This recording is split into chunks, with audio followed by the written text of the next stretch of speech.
근데 아톰이 제가 듣기로는 네네. 여기가 조금 약간 돈을 좀 이렇게 상업적이다. 네. 뭐 광고를 실어야 좀 점수를 잘 주거나 아니면 이런 거 있잖아요. 뭐 잡지 광고나 네. 배너 광고를 해야지 뭐 탑백에 넣어준다 이런 뭐 소리가 들리는데 이거 사실인가요? 뭐 어느 정도는 사실이고 어느 아닌 정도는? 예. 우선 제가 와인 스펙테이터 하면 와인 스펙테이터에서 개최하는 가장 큰 행사인 이제 와인 익스피리언스에 대해서 소개를 해드릴게요. 이 행사는 보통 이제 3일 일정으로 뉴욕에서 이제 개최가 되거든요. 그래서 항상 그 타임스퀘어에 있는 메리트 마키스 호텔에서 10월 말에서 11월 초에 행사가 열려요. 저도 이제 2011년에 처음 참석을 했고 2011년, 12년, 13년 이렇게 해서 세 번을 참석을 했었거든요. 처음 참석했을 때 그 다나이 스트레이트의 이상 회장님하고 같이 갔었는데 그때 이제 참석해서 아 이런 행사가 있구나 하고 알게 됐고 좋은 테스팅을 많이 했죠. 소비자 입장에서 굉장히 좋은 행사예요. 여기 같은 경우에는 이제 참석 인원만 1,200명 정도 되거든요. 그래서 세미나 쫙 깔아놓고 이제 한 번에 1,200명이 테스팅을 하고 저녁에는 이제 스탠딩으로 테스팅하고 있는데 자 생각해보세요. 1,200명이 세미나를 하고 1,200명이 테스팅을 하면 어떻겠어요? 와인 겁나 따야겠네. 그렇죠. 예를 들어서 어떤 세미나가 있었냐면 저 있을 때 이제 당연히 돈을 주고 참석하는 세미나인데 이제 예를 들어서 크리스탈 버티컬 그 다음에 뭐 보르도 1등급 와인들을 오너가 직접 다 와요. 와인 메이커, 오너 이렇게 앉아 있고 이제 예를 들어서 무동화 같은 경우에는 바론 필립 여사가 생전에 참석을 하시고 이제 뭐 와인 메이커도 참석을 하고 그러면 이제 영 빈티지 하나를 오픈하고 올드 빈티지 하나를 오픈해요. 그렇게 해서 이제 다 테스팅하는데 그 1,200명이 세미나에 참석하니까 테스팅하려면 어떻게 됐어요? 와인이 많이 필요하겠죠. 그 와인들을 좀 더 이제 와이너리에서 부담한다고 하더라고요. 어느 정도 구입한다고 말은 했는데 정확하게 그건 없는데 보통 이 테스팅 세션이 또 그거 말고도 여러 개가 있거든요. 그러다 보니 이제 상당량의 와인들을 이제 사용을 하는데 와이너리에서 다 지원을 하면 이제 부담이 갈 수밖에 없겠죠. 그러다 보니 이제 작은 와이너리들은 참석 자체가 좀 부담스러울 수도 있고 좋은 평가를 받아야 하니까 약간 이제 운명 겨자 먹기로 홍보를 위해서 이제 참석을 하는 경우가 좀 많다고 들었습니다. 그리고 이제 참석을 쭉 하다가 참석을 하지 않으면 이제 그 지역 테스팅에서 조금 배제를 해서 점수를 안 준다. 그러니까 예를 들어서 약간 양스러운데? 나파 샤르도네 하면 테스팅 점수 쭉 있을 거 아니에요. 근데 갑자기 나오다가 안 나올 수도 있다고 하더라고요. 그러니까 이제 이 행사에는 와인 메이커나 오너가 이제 직접 참석을 하고 세미나도 하고 저녁에는 이제 그랜드 테스팅이라고 해서 한 4시간 정도 참 재밌는 게 또 정말 미국적인 게 돈을 한 200불을 더 내면 2시간을 먼저 테스팅할 수 있어요. 그러니까 저녁 6시에 그러니까 풀 세션 테스팅하는 게 제 기억으로는 저녁에 이제 스탠딩 테스팅이 한 300불 정도 했나 그래요. 300불이면 2시간 동안 테스팅할 수 있고요. 500불 내면 4시간 동안 테스팅할 수 있어요. 근데 이제 거기도 마찬가지로 이제 와인을 예를 들어서 라피트를 제가 처음 갔을 때 그때 딴 게 2008년이었나? 2008년인가 그랬는데 라피트를 24병을 따더라고요. 저녁에 테스팅 한 자리에서만. 그러다 보니 이제 와인이 엄청나게 들어가겠죠. 그러니까 그 자리에서만 라피트 지원되는 게 제가 보기엔 뭐 행사 하는 게 한 100병 들어가니 와이너리 입장에서는 돈이 많지 않으면 사실 참석하기가 쉽지 않죠. 이 행사는 1981년부터 만들어졌고 2020년이 41번째 테스팅이었다고 합니다. 만약 미국에 사시거나 뉴욕 근처에 사시는 분들은 한 번은 꼭 가보실 만한 행사입니다. 이게 그러니까 세미나 따라서 세미나를 다 들으면 이제 참석비가 좀 올라가고 저녁에 있는 이제 스탠드 테스팅만 하면 한 3,400불이면 참석하실 수 있을 거예요. 그리고 이제 그 와인 익스피리언스라는 이 큰 행사를 말고 그랜드 투어라는 행사도 있는데 이 행사는 이제 뉴욕이 아닌 플로리다나 뭐 시카고, 라스베가스 등에서 이제 개최가 돼요. 여기도 이제 물론 스탠딩 테스팅을 하는데 여기에 참석하는 와이너리들 역시 이제 테스팅에 사용한 와인들은 샘플로 줘야 하니까 이제 비용이 많이 발생하겠죠. 그리고 이제 여기서 테스팅하는 와인들은 모두 와인 스펙테이터에서 90점 이상을 받은 와인들만 참석 가능해요. 혹시 이 작가님 2022년도에 와인 스펙테이터에서 90점 이상 받은 와인이 몇 개나 되는 줄 아세요? 한 10,000개 되는 거 아니야? 제가 듣기로는 한 8,000개 정도, 8,800개? 9,000개? 기사를 봤을 때 9,000개 정도 테스팅했는데 그 중에서 90점 이상 받은 게 60% 이상. 와, 좀 점수가 후하네요, 확실히. 그 미국 와인에 또 점수를 잘 주는 편이죠. 네. 그리고 이제 와인 스펙테이터는 와인 전문 잡지라고 볼 수도 있는데 사실은 라이프 스타일 잡지라고 보시는 게 더 정확해요. 보통 이제 스펙테이터 잡지를 보시면 지면의 반 이상이 광고로 채워져 있고 와인 내용도 물론 많이 다루고 있지만 와인 전문보다는 이제 라이프 스타일에 전반적으로 아우르고 있기 때문에 라이프 스타일 잡지로 보시는 게 더 정확하지 않을까 싶어요.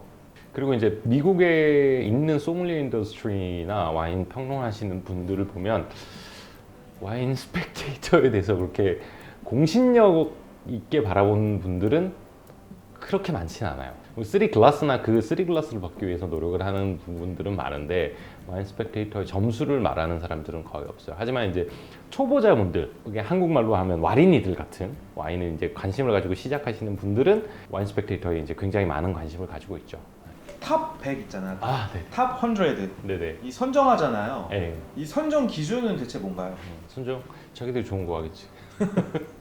그 와인 스펙테이터 같은 경우에는 1988년 이후에 매년 이제 에디터들이 수천 가지 와인들을 테스팅하고 이제 매년 동일한 조건으로 리뷰를 하는데 가장 흥미로운 와인들을 선정해서 탑 100으로 이제 발표를 한다고 합니다.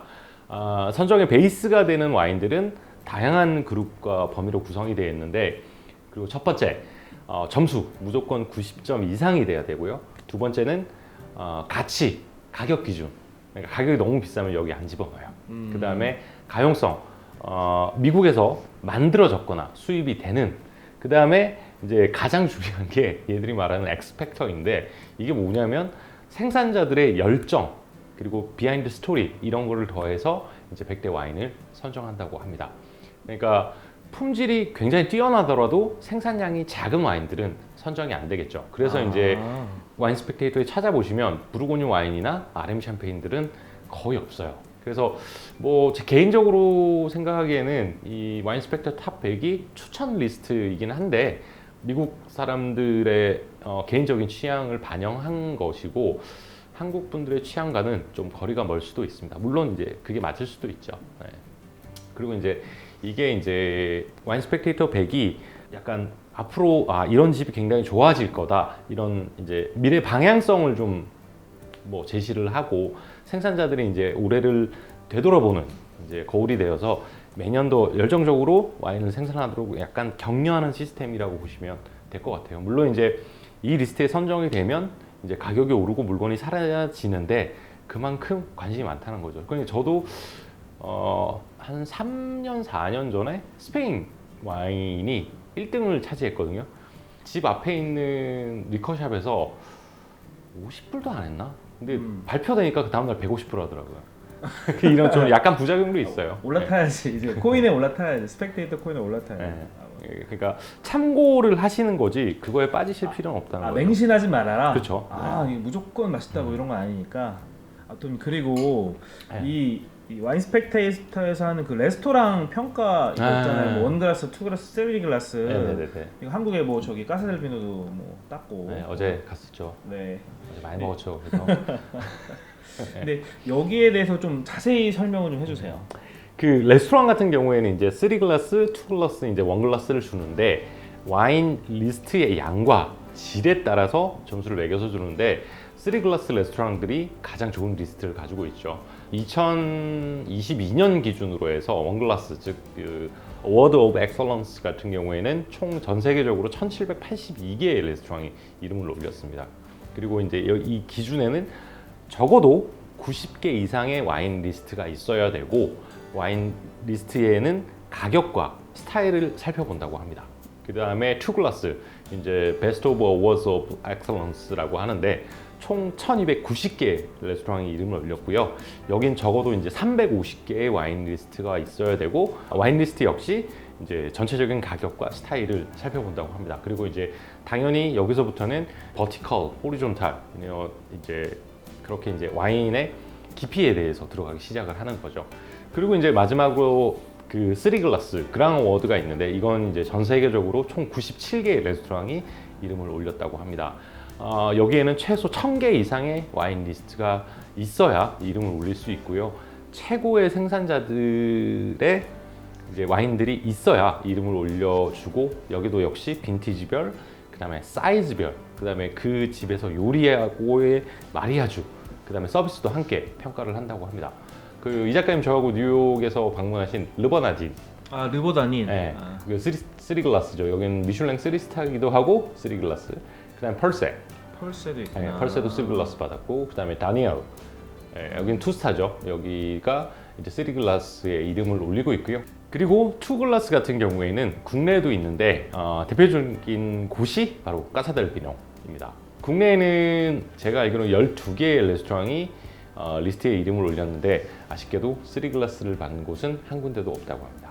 어쨌든 그 리스트는 가격대는 어느 정도인지, 그리고 음식의 가격대는 어떤 정도인지, 그 다음에 어떤 음식을 판매하는 레스토랑인지, 그 다음에 어떤 지역에 강점이 있는지, 그리고 코르크 차지가 가능한지들을 리스트에 다 써놔요. 그래서 스트렝스라고 해서 어느 뭐 샴페인이 강하다, 버건디가 강하다, 보르도가 강하다 이렇게 다 써져 있고, 달러 표시로 해서 뭐 3개, 뭐 하나 이런 식으로 해서 이제 가격대가 어느 정도 되고, 그다음에 여기가 프렌치다 아니면 이탈리안이다 이런 게 다 표기가 돼요 거기에. 아, 이거 예전에 기사 본 기억이 나는데 레스토랑 이거 선정에도 좀 굴곡 있지 않았어요? 기사가 나진 않았을 건데? 약간 기사가 아니라 약간 무슨 약간 사이트에서 본 것 같은데 짤방 같은 거. 좀 문제가 있었던 게 이제 가짜로 와인 리스트를 만들어서 글라스를 획득한 사연이 있었죠. 이게 이제 제가 뉴욕에 있을 때 2000년, 2012년, 아니 12년, 13년인가? 그때 이제 문제가 좀 있었어요. 그게 이제 뭐였냐면 와인 스펙테이터에서 점수를 굉장히 낮게 준 60점대 와인들도 몇 개 집어넣고, 흔히 말해서 이제 가짜로 와인 리스트를 만들었죠. 가짜로 레스토랑도 만들고 홈페이지도 만들고 이쁘게 해가지고 이제 와인 스펙테이터에 그 어플리케이션을 넣은 거죠. 그런데 이제 쓰리 글라스를 받았으니 너 그랜 어워드를 줄 테니 상 받으러 와라 이렇게 된 거죠. 그래서 그거를 이제 터뜨렸는데, 이제 그 와인 스펙테이터 지금 현재 발행인이 마빈 쉐이큰인데 그분이 주이시예요. 주이시고 엄청난 파워를 가지고 계세요. 기사를 다 묻어버렸지. 이 작가님 어떻게 하시나? 그거 사실은 그래서 거의 그때 이후로는 그래서 레스토랑 글라스는 인스펙션을 한다고 하더라고요. 다른 나라 같은 경우에는 지사가 있으니까 확인을 하고 아는 사람들에서 그 레스토랑이 진짜 있는지, 그다음에 그런 리스트가 있는지 지금은 정확하게 좀 체크를 하는 편이라고 하더라고요. 어쨌든 재미난 그런 일이 있었는데 짬이 있네. 그거 잘 사람들이 모르는데. 어쨌든 그런 일 때문에 지금은 굉장히 철저하게 조사를 하고 있죠. 네. 앞에 있는 와인 그 와인 스펙테이터 1등이랑 3등이잖아요. 네. 이렇게 가족용으로 만들었다가 유명해진 와인이 또 있죠. 전설의 와인.